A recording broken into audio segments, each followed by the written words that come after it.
নাসিরউদ্দিন পাটোয়ারির একটি মন্তব্যের জেরে উত্তেজনা ছড়িয়ে পড়েছে।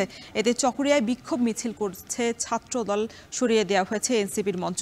এ বিষয়ে আরো বিস্তারিত জানাতে আমাদের সাথে সেখান থেকে যুক্ত হচ্ছেন সহকর্মী জিয়াদ মাহমুদ। জিয়াদ, জানাবেন যে এনসিপির পদযাত্রা এখন কোথায় অবস্থান করছে আর এই ঘটনা নিয়ে ছাত্রদল কি বলছে?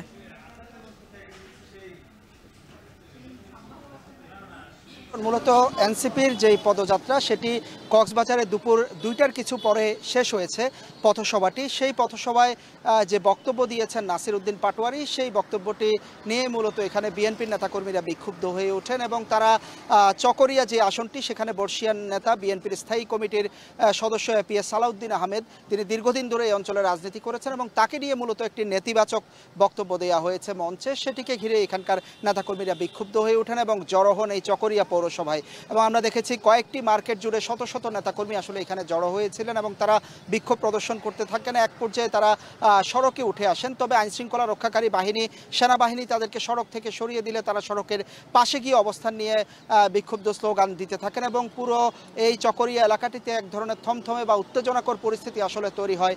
এখানে যে দোকানপাট, মার্কেটগুলো, সেগুলো বন্ধ করে দেওয়া হয়। বিএনপির নেতাকর্মীরা বলছেন যে এনসিপি যেই পথসভাটি করেছে সেখানে আসলে তারা সহযোগিতা করছিলেন এবং এই ধরনের বক্তব্য ষড়যন্ত্রমূলক বলে এবং ঐক্যে যে বিভেদ, সে ঐক্যে বিভেদ ধরানোর এক ধরনের ষড়যন্ত্র বলে তারা সেটিকে বলছেন। তবে এনসিপির যেই পদযাত্রার যেই যাত্রাটি করছেন বান্দরবানের দিকে, এই সড়ক হয়ে যেতে হয়, তারা কিন্তু এই চকরিয়া অঞ্চলটি এরই মধ্যে পার হয়েছেন। এখন থেকে 5 থেকে 10 মিনিট আগে তারা বান্দরবানের দিকে যাচ্ছেন। রোশন।